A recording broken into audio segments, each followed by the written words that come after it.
Olá, meu nome é Felipe Martins de Oliveira e você está ouvindo a série Espiritualidade para Todos os Dias. A reflexão dessa semana encontra-se nos seguintes textos bíblicos: Mateus 1, de 18 a 25 e Lucas 2, de 1 a 20, e corresponde à semana 4 do Guia Devocional do Evangelho segundo Mateus, Marcos e Lucas, cujo título é O Nascimento de Jesus, parte 1. Vamos à leitura dos textos bíblicos. Mateus 1, de 18 a 25. Foi assim o nascimento de Jesus Cristo. Maria, sua mãe, estava prometida em casamento a José, mas antes que se unissem, achou-se grávida pelo Espírito Santo. Por ser José, seu marido, um homem justo, e não querendo expô-la à desonra pública, pretendia anular o casamento secretamente. Mas depois de ter pensado nisso, apareceu-lhe um anjo do Senhor em sonho e disse: José, filho de Davi, não tema receber Maria como sua esposa, pois o que nela foi gerado procede do Espírito Santo. Ela dará à luz um filho, e você deverá dar-lhe o nome de Jesus, pois ele salvará o seu povo dos seus pecados. Tudo isso aconteceu para que se cumprisse o que o Senhor dissera pelo profeta: a virgem ficará grávida e dará à luz um filho, e lhe chamarão Emanuel, que significa Deus conosco. Ao acordar, José fez o que o anjo do Senhor lhe tinha ordenado e recebeu Maria como sua esposa. Mas não teve relações com ela, enquanto ela não deu à luz um filho. E ele lhe pôs o nome de Jesus. Lucas 2, de 1 a 20. Naqueles dias, César Augusto publicou um decreto ordenando o recenseamento de todo o Império Romano. Este foi o primeiro recenseamento feito quando Quirino era governador da Síria. E todos iam para sua cidade natal, a fim de alistar-se. Assim, José também foi da cidade de Nazaré da Galileia para a Judéia, para Belém, cidade de Davi, porque pertencia à casa e à linhagem de Davi. Ele foi a fim de alistar-se com Maria, que lhe estava prometida em casamento e esperava um filho. Enquanto estavam lá, chegou o tempo de nascer o bebê, e ela deu à luz seu primogênito. Envolveu-o em panos e o colocou numa manjedoura, porque não havia lugar para eles na hospedaria. Havia pastores que estavam nos campos próximos e durante a noite tomavam conta de seus rebanhos. E aconteceu que um anjo do Senhor apareceu-lhes, e a glória do Senhor resplandeceu ao redor deles, e ficaram aterrorizados. Mas o anjo lhes disse: Não tenham medo. Estou lhes trazendo boas novas de grande alegria, que são para todo o povo. Hoje, na cidade de Davi, lhes nasceu o Salvador, que é Cristo, o Senhor. E isto lhes servirá de sinal: encontrarão um bebê envolto em panos e deitado numa manjedoura. De repente, uma grande multidão do exército celestial apareceu com o anjo louvando a Deus e dizendo: Glória a Deus nas alturas, e paz na terra aos homens aos quais ele concede o seu favor. Quando os anjos os deixaram e foram para os céus, os pastores disseram uns aos outros: Vamos a Belém e vejamos isso que aconteceu e que o Senhor nos deu a conhecer. Então correram para lá e encontraram Maria e José e o bebê deitado na manjedoura. Depois de o verem, contaram a todos o que lhes fora dito a respeito daquele menino, e todos os que ouviram o que os pastores diziam ficavam admirados. Maria, porém, guardava todas essas coisas e sobre elas refletia em seu coração. Os pastores voltaram glorificando e louvando a Deus por tudo o que tinham visto e ouvido, como lhes fora dito.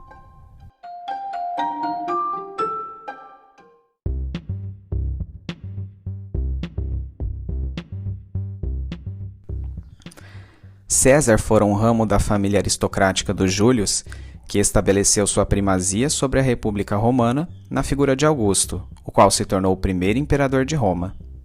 Este César Augusto expandiu o domínio romano para todo o território do Mediterrâneo e estabeleceu a Pax Romana, um estado de tranquilidade externa que viabilizou ampla manifestação das artes e arquitetura.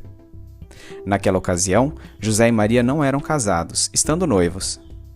Para os judeus, o noivado da época, entretanto, era definitivo como um casamento, requerendo um processo formal de divórcio para que fosse rompido.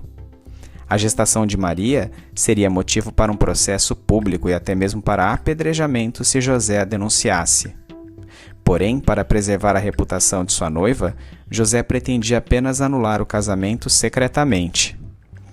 Antes que o fizesse, porém, José foi interpelado em sonhos por um anjo que lhe revelou que a gravidez de Maria, operada pelo Espírito Santo, era parte do plano de Deus para que o filho, a quem ele chamaria de Jesus, salvasse o povo de seus pecados. A gestação virginal de Maria constituiu o cumprimento da profecia contida em Isaías 7,14, que diz assim: A virgem ficará grávida e dará à luz um filho, e lhe chamarão Emanuel, que significa Deus conosco. José obedeceu ao que o anjo lhe ordenara em sonhos, recebendo Maria como sua esposa. Mesmo oficializando o casamento, não teve relações sexuais com ela até que o filho nascesse. Enquanto Maria estava grávida, César Augusto emitiu um decreto ordenando o recenseamento de todas as pessoas que vivessem dentro das fronteiras do império. Este censo tinha duas finalidades: alistamento militar, do qual os judeus estavam isentos, e o pagamento de impostos. Para esse último objetivo, cada família deveria documentar os nomes de seus membros, incluindo os servos de sua posse, e a seguir declarar bens, propriedades, dinheiro e recursos humanos para fornecimento ao Império Romano. No período em que César Augusto era imperador, Quirino governava a província da Síria, na qual estava contido o território da Palestina. A análise de dados históricos permite constatar que este Quirino exerceu o cargo de governador em duas ocasiões. Primeiro entre 6 e 4 a.C., que abrange o censo que Lucas relata aqui, e depois de 6 a 9 depois de Cristo, quando então foi ordenado um outro recenseamento, citado em Atos 5:37. Para que o recenseamento fosse efetuado, cada cidadão precisava dirigir-se à cidade em que seu ancestral estava registrado. Tanto José quanto Maria eram descendentes de Davi, e por esse motivo dirigiram-se de Nazaré, localizada na província da Galileia, a Belém, chamada cidade de Davi, situada na província da Judéia. Como não havia lugar para ficarem hospedados na cidade, naquela noite José e Maria foram a uma espécie de caverna, e ali Maria deu à luz ao bebê, a quem chamou de Jesus. O recém-nascido foi envolto em panos e deixado num coxo ou manjedoura, recipiente usado para dar de comer aos animais. Nos arredores daquela caverna, um anjo do Senhor apareceu a alguns pastores que apacentavam seus rebanhos, e então uma nuvem abrilhantou-se diante deles, a chamada glória do Senhor, deixando-os atemorizados. Tranquilizando-os, o anjo explicou que o motivo de seu aparecimento e da presença da glória divina era o nascimento do Messias, salvador de seu povo, expressão traduzida para o grego como o Cristo. Interessantemente, o vocábulo Messias é aqui equiparado a Senhor, palavra rotineiramente usada para descrever o próprio Deus no Antigo Testamento. Não era intrínseco da teologia judaica atribuir caráter divino ao Messias, que era por eles referido como o Cristo do Senhor. Aqui, contudo, ele é descrito como Cristo, o Senhor. Subitamente, mais anjos se unem ao primeiro ser celestial, entoando um cântico conhecido como Gloria in excelsis Deo, primeiras palavras da Vulgata Latina. O hino assim diz: Glória a Deus nas alturas e paz na terra aos homens aos quais ele concede o seu favor. Ao contrário da Pax Romana, os anjos anunciam uma paz duradoura, de acesso universal, por meio do Messias recém-nascido, disponível a todos aqueles que crescem nele. Tendo recebido como sinal de que o bebê estaria envolto em panos e deitado numa manjedoura, aqueles pastores dirigiram-se apressadamente a Belém assim que o cântico celestial terminou, encontrando a cena sobre a qual haviam sido avisados. Os pastores compartilharam com outras pessoas acerca da visão celestial e do seu encontro com o bebê Jesus, gerando grande admiração entre o povo. Contrariando a efusividade dos pastores, Maria tranquilamente guardava essas coisas em seu coração, refletindo acerca delas.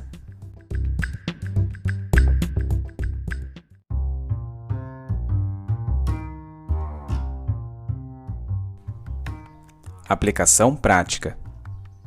Mesmo os detalhes aparentemente sem importância representam o cumprimento de profecias específicas a respeito de Jesus, corroborando sua autoridade messiânica. Em sua obra 7 Razões para Confiar na Bíblia, o autor Evan Lutzer aponta o interessante fato de que Quirino foi governador da Síria 2 vezes, primeiro quando Jesus nasceu e depois em um período posterior. A conclusão foi dada pelas análises de William Ramsay, historiador e arqueólogo. Antes de seus estudos, Ramsay colocava em xeque a confiabilidade da narrativa de Lucas, posto que os escritos históricos prévios documentavam apenas um governo de Quirino na Síria, em data posterior à do nascimento de Jesus Cristo. Em seu livro, Lutzer lista inúmeros acontecimentos comprovados pela ciência da atualidade que corroboram citações e trechos bíblicos, à semelhança do que foi descrito pela historicidade do governo de Quirino. Sua conclusão convida-nos a fortalecer nossa fé na autoridade bíblica. A consequência inevitável desta fé deve ser a obediência. Citando um trecho deste livro: se a Bíblia é confiável nos assuntos em que pode ser testada, temos motivos para crer em sua confiabilidade nos assuntos que estão além do atual reino de investigação. Cremos na Bíblia quando diz que Abrão lutou contra os reis para libertar Ló, que Quirino foi governador da Síria, e também quando diz: ninguém pode ver o reino de Deus se não nascer de novo.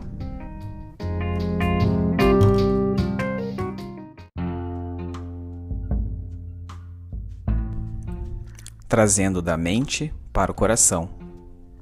Não há lugar, não há lugar.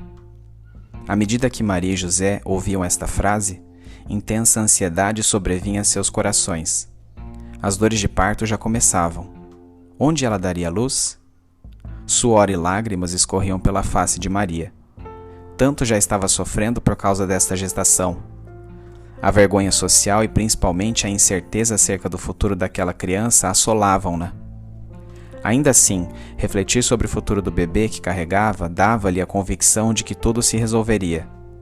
Lembrou-se da temerosa anunciação do anjo Gabriel e de como ela pôde comprovar a veracidade de suas palavras ao contemplar a idosa Isabel grávida. Era ela humilde serva do Senhor. Ele a conhecia e lhe traria provisão.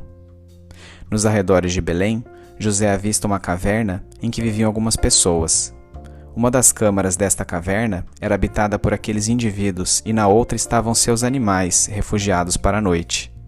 O mau cheiro advindo dos animais e principalmente de seus excrementos sobe às suas narinas. Não há lugar, diziam aquelas pessoas também. As dores se intensificam. O parto progride, o bebê está nascendo.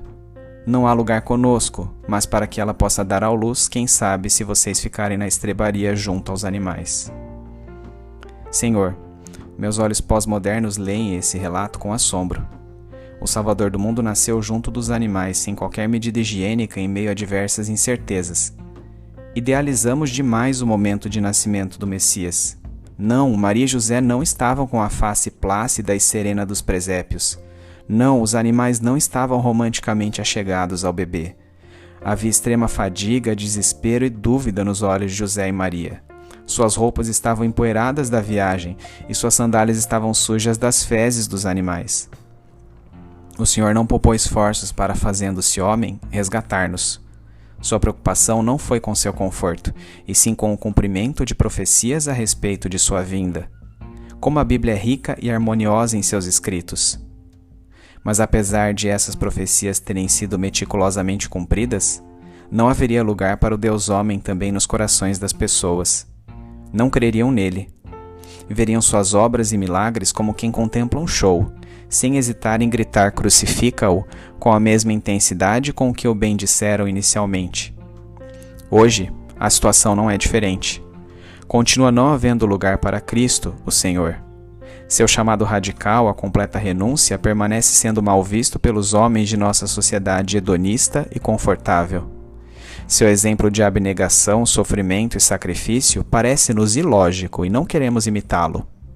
Insistimos em gritar crucifica-o com nossos pecados e nossas vidas incoerentes com o evangelho que afirmamos seguir. Deus, tenha misericórdia de mim, pecador. Sou grato porque seu amor persegue-me e não desiste de mim. Obrigado porque seu Santo Espírito atua momento após momento em meu coração, consolidando a salvação efetuada por Jesus Cristo na cruz. Torne-me mais parecido com um Deus homem. Ajude-me a aceitar a simplicidade e o sofrimento como ele aceitou. Ensine-me a ver as pessoas como ele viu. Aumente minha fé, de modo que ela seja demonstrada por uma vida de obediência, a qual não é movida por sentimentos, mas por decisões baseadas em seus princípios. Em nome de Jesus. Amém.